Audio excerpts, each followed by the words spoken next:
പാലക്കാട് കാര്യം പറഞ്ഞല്ലോ. ഇപ്പോൾ നാട്ടുകാർ പറയുന്നത് ഈ ഒലോക്കോട് മുതൽ മണ്ണാർക്കാട് വരെയും റോഡിന്റെ നിർമ്മാണം അശാസ്ത്രീയമാണെന്നൊരു കാരണം നാട്ടുകാർ പറയുന്നുണ്ട്. ഈ അവിടെ സ്ഥലത്ത് മാത്രം തന്നെ പറയുന്നത് അല്ല, ശരിയാണ്, അശാസ്ത്രീയമാകുന്നു നാട്ടുകാർ പറയുന്നത്. നമ്മൾക്കിപ്പോൾ ഓരോ അപകടം സംഭവിക്കുന്നതനുസരിച്ചാണ്. ഇപ്പോൾ 14 മരണം സംഭവിച്ചു ഈ പറയുന്ന ഒരു സ്പോട്ടിൽ തന്നെ.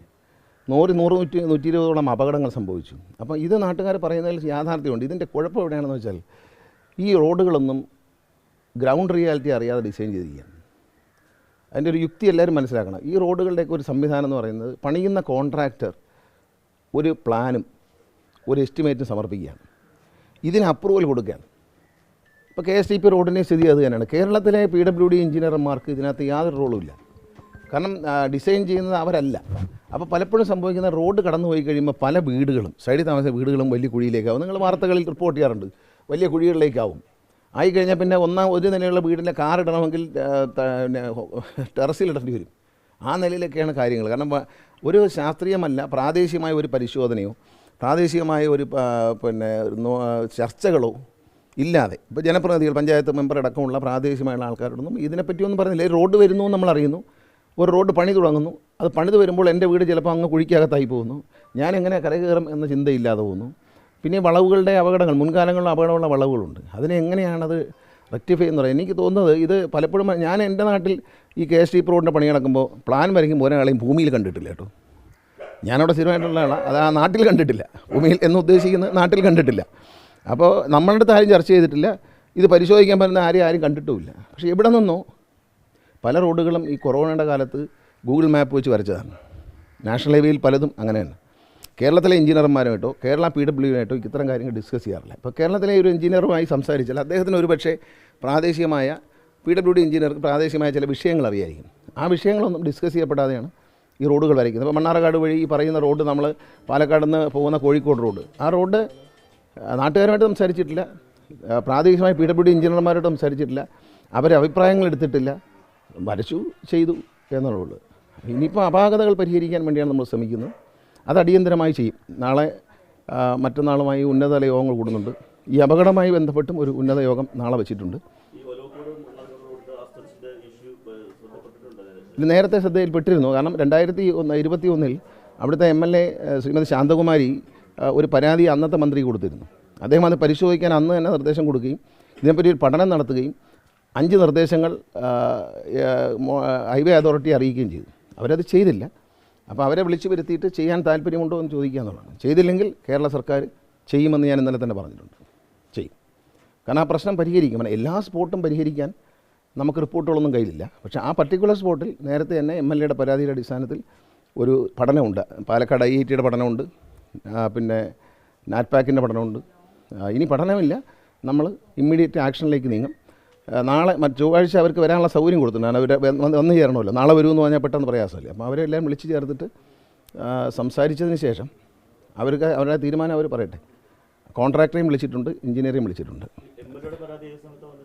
2021 MLA ജൂലൈ മാസത്തിൽ നിയമസഭയിൽ അവരൊരു സബ്മിഷനും ഉന്നയിച്ചിട്ടുണ്ട്. അതോടൊപ്പം എഴുതി കൊടുത്ത പരാതിയുണ്ട്. എഴുതി കൊടുത്ത പരാതി ജൂലൈ, എനിക്ക് തോന്നുന്നു 23 16 നെക്സ്റ്റ് ഓഗസ്റ്റ് 16 ഈ സൈറ്റിലേക്ക് റോഡ് സേഫ്റ്റി അതോറിറ്റി ഉദ്യോഗസ്ഥരും MVD ഉദ്യോഗസ്ഥരെല്ലാം സന്ദർശിച്ചിട്ടുണ്ട്. അപ്പോഴാണ് പാലക്കാട് IITയുടെ ഒരു പഠനം വന്നിട്ടുള്ളത്. അപ്പോൾ ആ പഠനത്തിൽ ചെയ്യേണ്ട കാര്യങ്ങൾ നിർദ്ദേശിച്ചിരുന്നു. 5 കാര്യങ്ങളും നാഷണൽ ഹൈവേ അതോറിറ്റിയെ അറിയിച്ചിട്ടുമുണ്ട്. ഗവൺമെൻറ്, സ്റ്റേറ്റ് ഗവൺമെൻറ്റിൽ നിന്ന് അറിയിച്ചിട്ടുണ്ട്. പക്ഷേ അവരത് പരിഗണിച്ചില്ല എന്നുള്ളതാണ്. അത് വളരെ അശാസ്ത്രീയമാണ് എന്നതിനെ തെളിയിച്ചിട്ടുണ്ട്. വണ്ടി ഓടിച്ചപ്പോഴും എനിക്ക് മനസ്സിലായത് വളരെ അപകടമാണ്. കാരണം ബസ്സൊക്കെ കാർ ഇത്രയും അപകടകരമായി വരുമ്പോൾ ബസ്സിൻ്റെ ലോഡ് വരുന്ന ലോറിയുടെയൊക്കെ സ്ഥിതി വളരെ മോശമായിരിക്കും. അപകടത്തിനുള്ള എല്ലാ സൗകര്യങ്ങളും ഒരുക്കിയിട്ടുള്ള സ്ഥലമാണ്. അത് നമ്മൾ വളരെ ശ്രദ്ധിക്കേണ്ട, ഇതുപോലെ ചില സ്ഥലങ്ങളുണ്ട്, ശ്രദ്ധിക്കേണ്ടതാണ്. ഇത് ഡിസൈൻ എന്ന് പറയുന്നത് ഗ്രൗണ്ട് റിയാലിറ്റി അറിയാതുള്ള ഡിസൈനാണ്. അതുതന്നെയാണ് ഈ ഹൈവേ അതോറിറ്റി എല്ലാ സ്ഥലത്തും ചെയ്യുന്നത്. നിങ്ങൾ ആരെങ്കിലും ആ പ്രദേശങ്ങളിൽ ഇറങ്ങി അന്വേഷിക്കൂ. ഇവിടെ ആരെങ്കിലും വന്ന് ഈ റോഡ് പണിയുന്നതിന് മുമ്പ് ഒരു രൂപകൽപ്പനയ്ക്ക് ആരെങ്കിലും വന്നോ, അവരെന്തെങ്കിലും ചെയ്തു എന്ന് നിങ്ങളതൊരു അന്വേഷണം നടത്തുക. ചെയ്യാറില്ലാണ്. എൻ്റെ നാട്ടിൽ ഈ KSTP റോഡ് വന്നപ്പോൾ ഞാൻ ഈ വിഷയം അന്ന് അശാസ്ത്രീയമാണെന്ന് പറഞ്ഞ് നിയമസഭയിൽ ഉന്നയിക്കുമ്പോൾ അന്ന് എനിക്ക് മന്ത്രി തന്ന മറുപടി തന്നെ, ഇത് ഞങ്ങൾ ചെയ്ത ഡിസൈനല്ല, ഇത് ഡിസൈൻ ചെയ്ത് വരുന്ന കോൺട്രാക്ടർ തന്നെയാണ്. അപ്പോൾ അദ്ദേഹം ഡിസൈൻ ചെയ്ത് കൊടുത്തു. ഞങ്ങൾക്ക് ഇതിനെപ്പറ്റി സത്യമാണ്, കേരളത്തിലെ PWD എഞ്ചിനീയർമാർക്ക് ഇതിനെപ്പറ്റി ഒരു കമ്മ്യൂണിക്കേഷൻ കൊടുക്കാറില്ല. പണി വരുമ്പോൾ അവർ സൂപ്പർവൈസ് ചെയ്യും എന്നുള്ളതല്ലാതെ ഒരു നേരത്തെ മുൻകൂട്ടി ഈ പ്ലാനിങ്ങിൽ ഒരു കമ്മ്യൂണിക്കേഷനും ഇല്ല എന്നാണ് മനസ്സിലാക്കുന്നത്. അപ്പോൾ അതാണ് ഈ അപകടങ്ങളുടെ കാരണം. ഇതിപ്പോൾ ഉറങ്ങിപ്പോയി എന്നുള്ളത് അതെല്ലാവരും യാത്രക്കാരോട് എനിക്ക് മാധ്യമ സുഹൃത്തുക്കളോട് പറയാനുള്ളത്, ഈ ട്രാഫിക് രംഗത്ത് പരിചയമുള്ള വ്യക്തികളുണ്ട്, അവരെ കൊണ്ട് സുദീർഘമായ ചർച്ചകളല്ല, ചെറിയ ചെറിയ ചില ക്ലിപ്പുകൾ. നിങ്ങൾ ഉറക്കം വന്നാൽ ഉറങ്ങിയിട്ട് വണ്ടി ഓടിക്കണം, അല്ലെങ്കിൽ എവിടെയെങ്കിലും നിർത്തി ഒരു കട്ടൻ ചായ എങ്ങനെ കുടിച്ചിട്ട് വണ്ടി ഓടിക്കണം, ഇത്തരം കാര്യങ്ങൾ പറയിക്കുന്നത് നന്നായിരിക്കും തോന്നുന്നു. സിനിമാ താരങ്ങളെ ഒന്നും കിട്ടിയില്ല വേണമെന്നില്ല.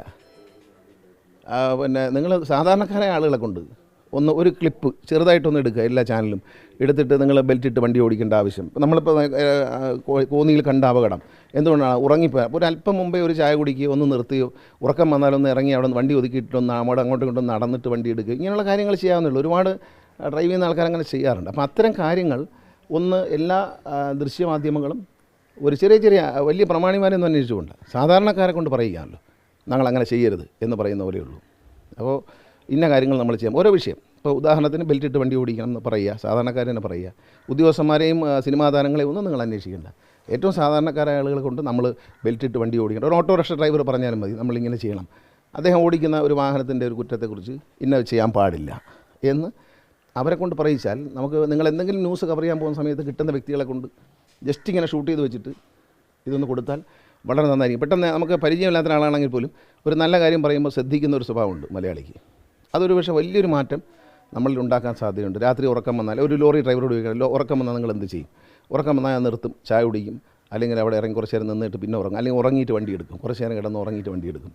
ഇതൊക്കെ ഒന്ന് പറയിച്ചാൽ വളരെ നന്നായിരിക്കും. അത്തരത്തിലൊരു ഒരു ബോധവൽക്കരണമാണ്. കാരണം അത് ചാനലുകളിലൂടെ നിരന്തരമായി വാർത്താ ചാനലുകൾ കാണുമ്പോൾ അതിലൂടെ ഇങ്ങനെ ഇത്തരം ചില ക്ലിപ്പിങ്ങുകൾ വന്നാൽ വലിയ ഉപകാരമായിരിക്കും എന്ന് ട്രാൻസ്പോർട്ട് ഗതാഗത മന്ത്രി എന്ന നിലയിൽ ഞാൻ നിങ്ങളുടെ അഭ്യർത്ഥിക്കുകയാണ്. ചാനൽ എഡിറ്റർമാരും അതിൻ്റെ എഡിറ്റോറിയൽ ബോർഡും ഇക്കാര്യത്തിലൊരു ഡിസ്കഷൻ നടത്തി നിങ്ങൾ വ്യത്യസ്തമായ കാര്യങ്ങൾ, ഇപ്പോൾ ചില കുട്ടികളെ കൊണ്ട് പറയിക്കാം, അല്ലെങ്കിൽ മുതിർന്നവരെ കൊണ്ട് പറയിക്കാം, അങ്ങനെ ഒരു സംഭവം ചെയ്താൽ വലിയൊരു ബോധവൽക്കരണം ഉണ്ടാകും. അതിനുവേണ്ടി സഹായിക്കണമെന്ന് നിങ്ങളുടെ ഞാൻ വളരെ സ്നേഹത്തോടെ അഭ്യർത്ഥിക്കുകയാണ്.